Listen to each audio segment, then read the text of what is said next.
Hi and welcome to the Journalism Salute. I'm Mark Simon. In each episode, we'll talk to or about an interesting person or organization related to journalism. The intent is to show that journalists are not the enemy of the people. Thank you for listening. On this episode, we're joined by Richard Tsong-Taatarii. Richard is a staff photographer for the Minneapolis Star-Tribune. He is in his 25th year there. He notes on his website that he enjoys covering communities within our larger society that escape the attention of the mainstream media. Hi, Richard. How's it going? I'm doing well. How about yourself? We're doing good. We're happy to talk to you today. And we start where we always start, which is, what's your journalism origin story? As an undergrad, I was taking classes in all kinds of fields. Ended up majoring in South Asian studies and economics, but I was taking classes from practically every department. So I was kind of curious about a lot of things, and I didn't find that I was visually oriented until my final semester, where I took a couple classes in architecture, and I thought that I would apply to a master's program.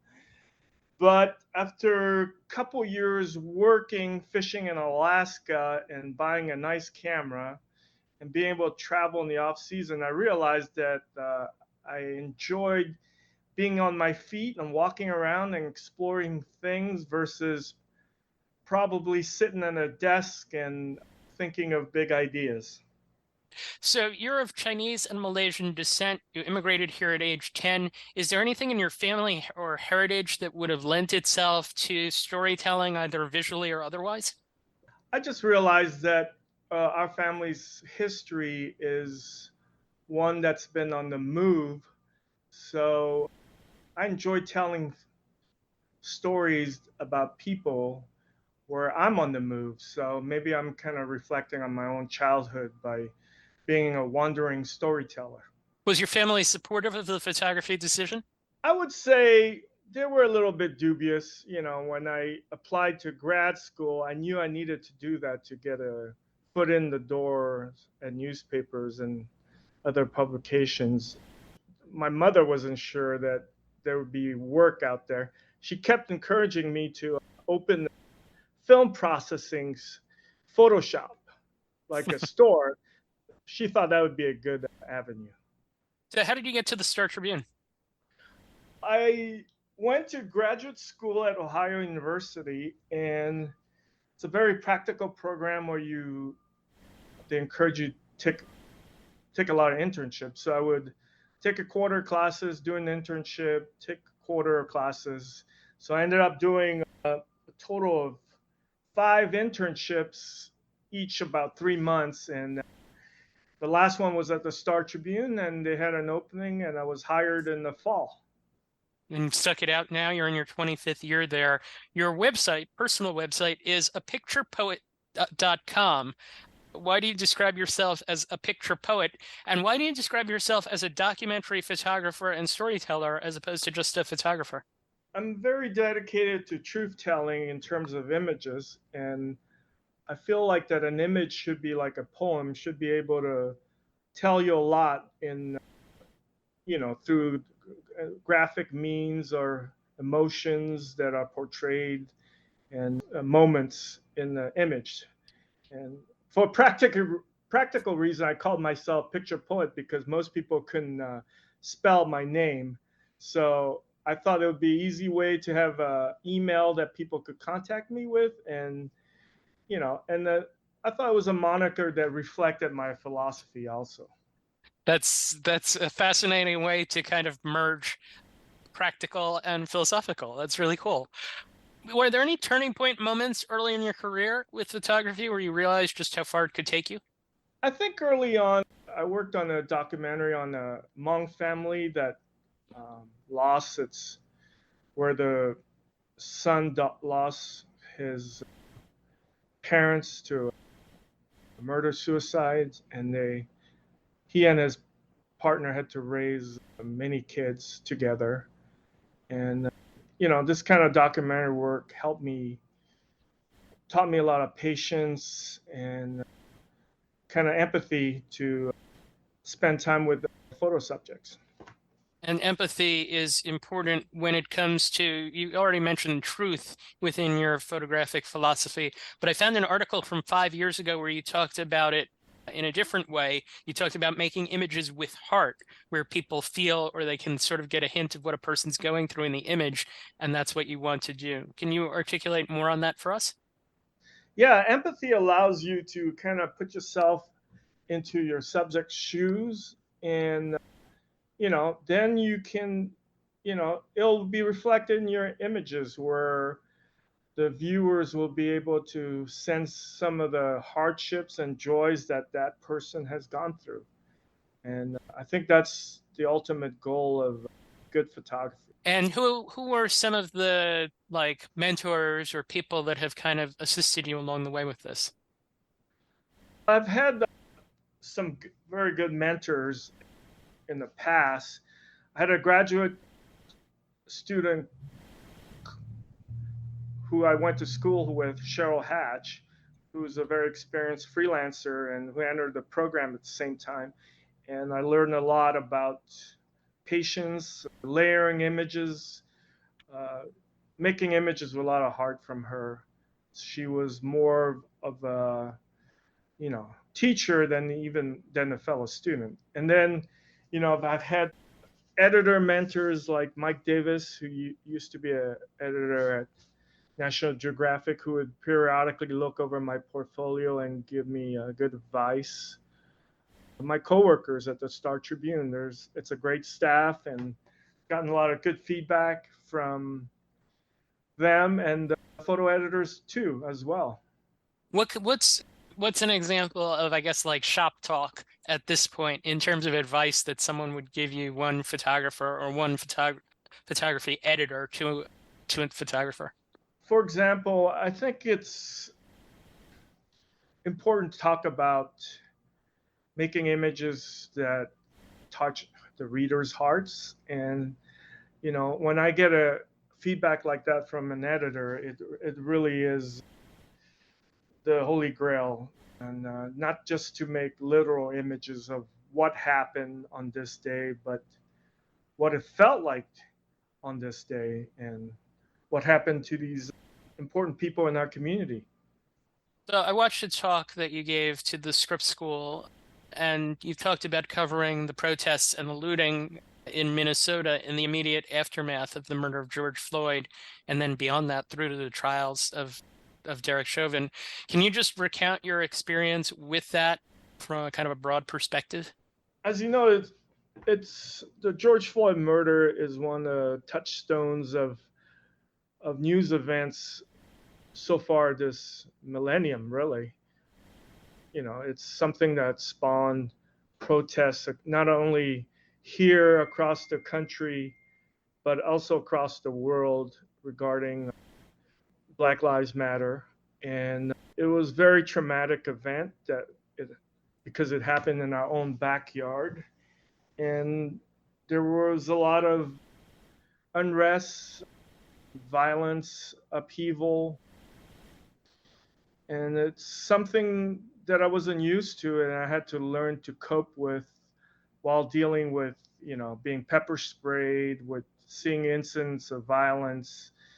It took more than a year to really process that afterwards before I could really calm my mind down and realize what we as a staff had gone through.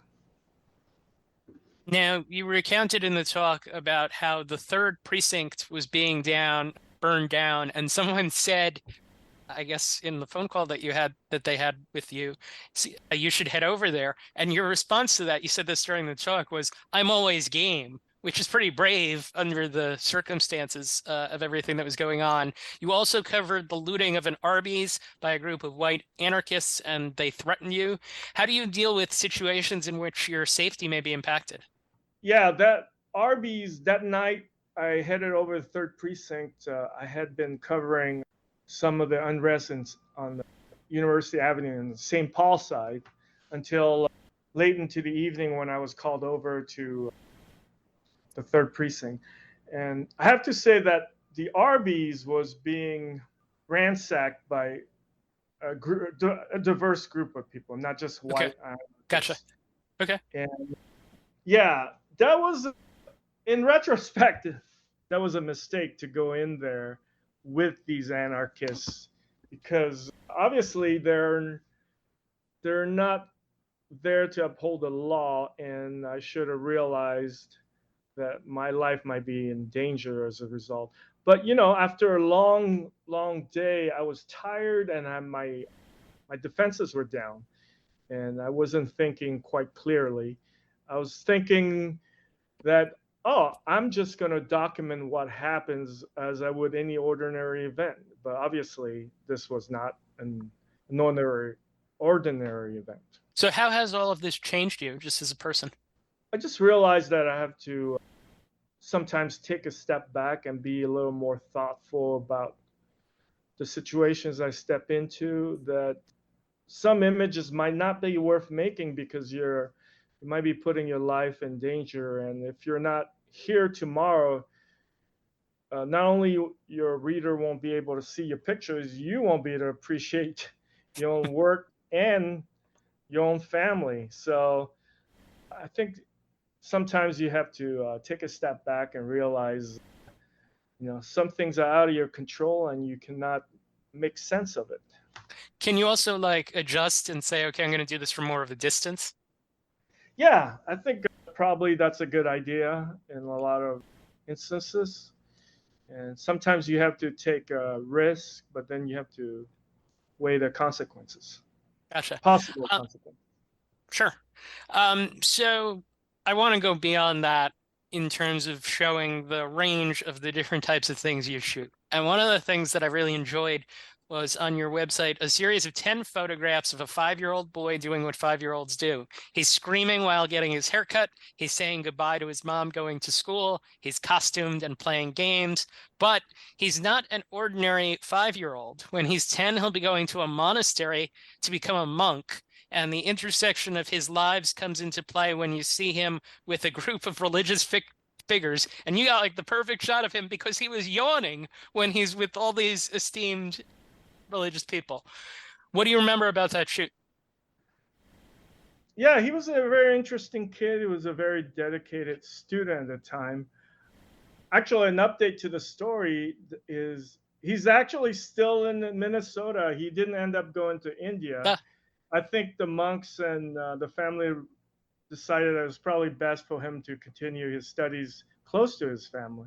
But gotcha. But he's at the still, time, it yeah, was a possibility. Yeah. yeah. And he's still a dedicated, Lama to be. Yes. So just explain what the situation of all that was.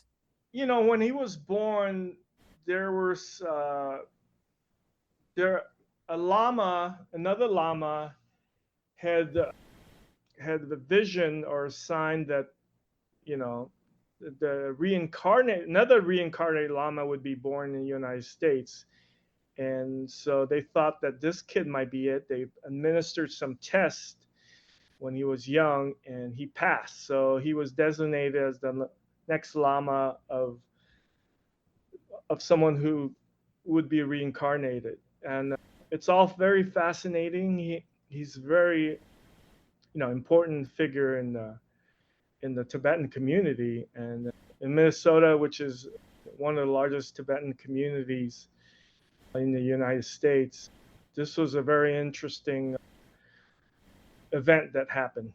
I noticed a few different Buddhist related photos on your website. Is that like a specialty of yours?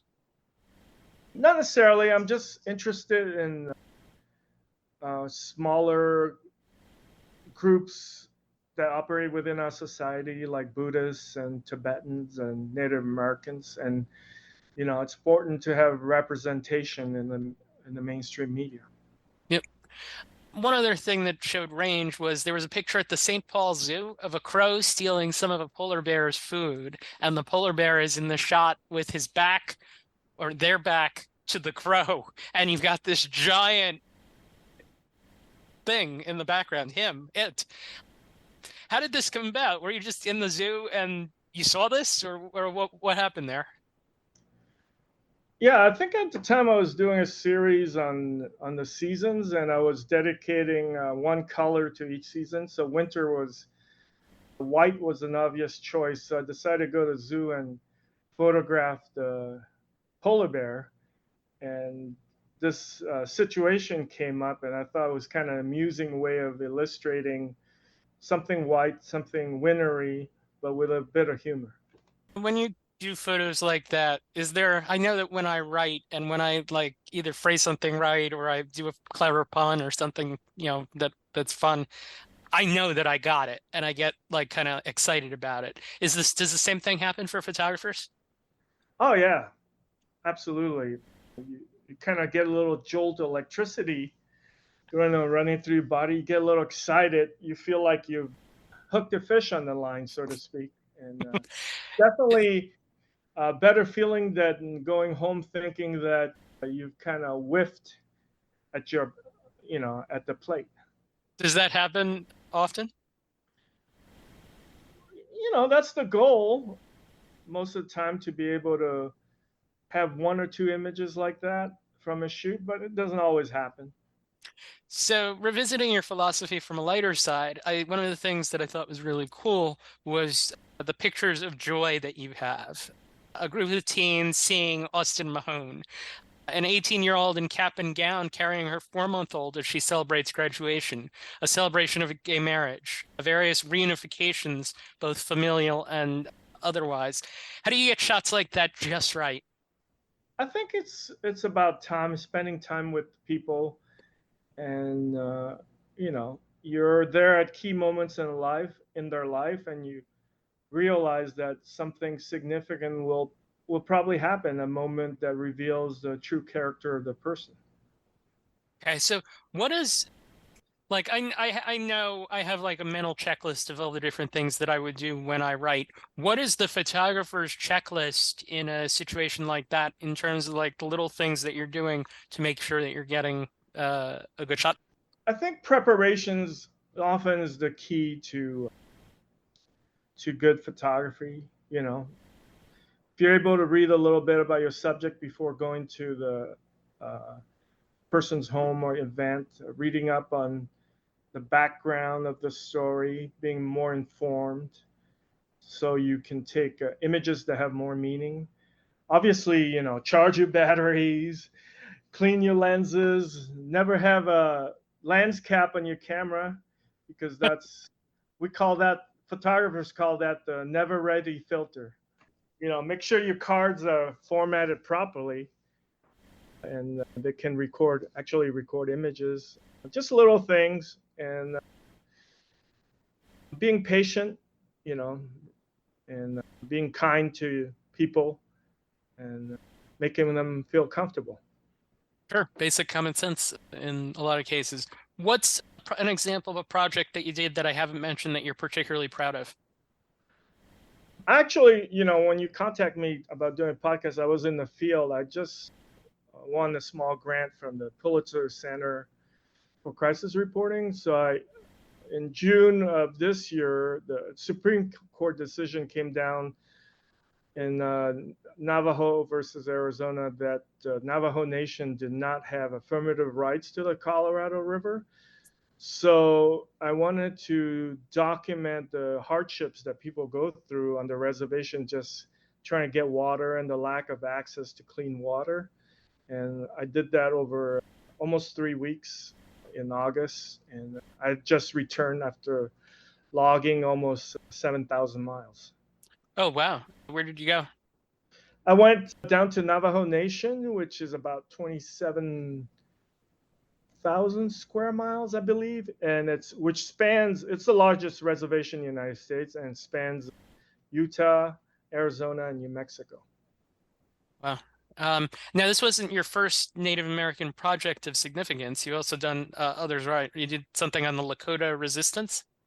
Yeah, that was a few years ago when the pipeline was a big issue, the Dakota Access Pipeline, and where thousands of people came to Standing Rock to protest the building of a pipeline under the Missouri River, which is the only source of water for the the main source of water for the Standing Rock Reservation. And then a couple years ago, during the height of COVID, I went to the Standing Rock Reservation again to document the difficulties that people were undergoing because of COVID-19.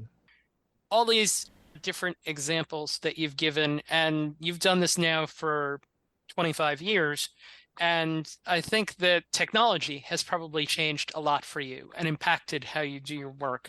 What are some of the technological developments that have impacted how you're able to get the quality of a shot that you're able to get for something like that project or the one that you were just on compared to the ones that you were doing 20-ish years ago? I think the main improvement in technology is probably for most of my career, I've been shooting digitally. I think the quality has gone up in terms of photography in low light situations. You can get really amazing quality in low light that wasn't possible 15 years ago.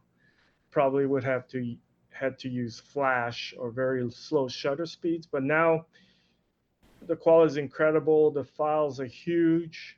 I mean, you can make huge prints without any degradation. So I think the quality has just gone up, but the process is almost the same. You know, it's patience, it's being prepared, and it's being in the moment. I was just talking recently in an episode, we had an editorial cartoonist on and talking about the different issues that people in that role have to deal with. Are there issues in the news photography world that you're particularly passionate about that you have to deal with regularly? I think we're running into some very troubling issues in terms of AI. A lot. I've seen some posts of photography that's AI generated without any warning, and you know, I think to the untrained eye, sometimes you think it's a real event or something that really happened or a real person. Yep. So this might become an issue, especially as AI becomes more and more sophisticated. Yeah, having trying to establish what's real and what's fake certainly is going to be problematic.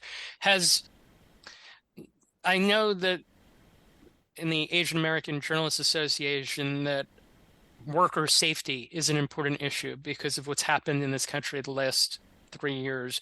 Besides the situation with covering the George Floyd things, is there anything that's happened to you as a result of just your background, your being Asian American, in terms of people that you've had to deal with along the way?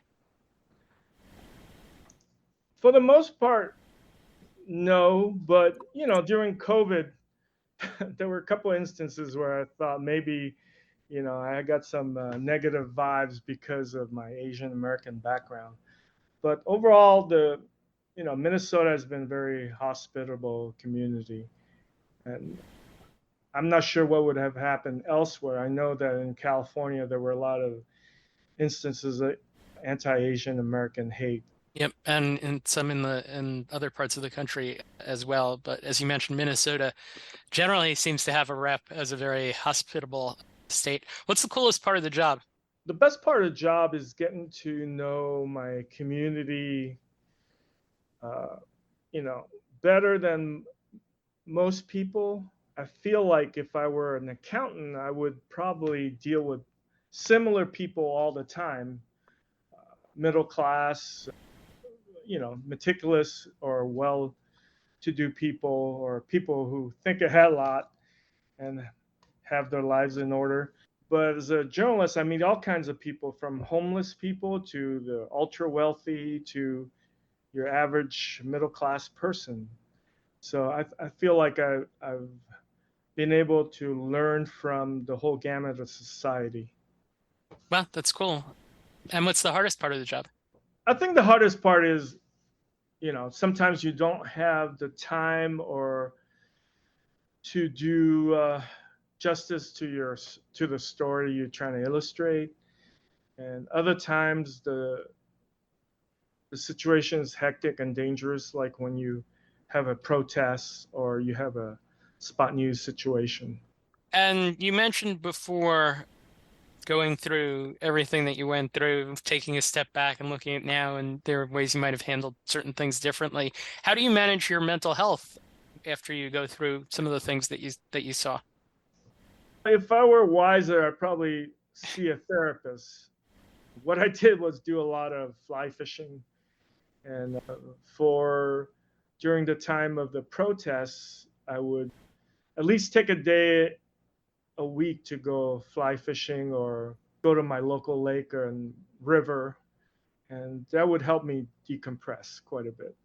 And it worked? Yes, it helped me process my thoughts and feelings, for Gotcha. sure. How would you handle something like what you had to handle now?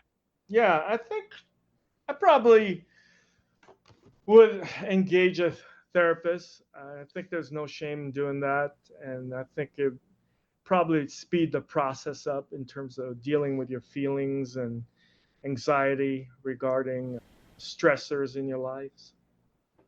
Has being a journalist impacted how you view the world? Some of the times I've felt more cynical and dubious of human nature, but overall, I've been inspired by people in terms of the hardships they've overcome and the achievements that they've accomplished because of their vision and perseverance.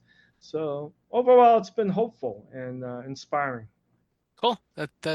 And you keep going along 25 years later, continuing as you have. So the podcast is called The Journalism Salute, and we have you on to salute you for your good work, and we ask that you do likewise. Is there a journalist or journalism organization that you would like to salute for their good work? And ideally, if you're going to give us someone that you do know, give us someone that you don't know as well. I think I'd like to give a shout out to Eugene Richards, one of the greats of documentary photography. He's inspired me to get close to people and make meaningful images. He's one of the icons of photography. In terms of organizations, I'll give a shout out to the Pulitzer Center for Crisis Reporting, who helped me get a start on this project, which I hope to continue with further grants and on my own time. Cool. We'll definitely be looking for it. Richard Tsong-Taatarii, thank you for taking the time to join us. We will be following your work as you continue along with the Minneapolis Star-Tribune. Thanks a lot. Thank you. Thank you for having me. It's been a pleasure talking to you. Thank you for listening to the Journalism Salute. Please let us know what you think of the show. You can find us on Twitter @JournalismPod, and you can email us at journalismsalute@gmail.com.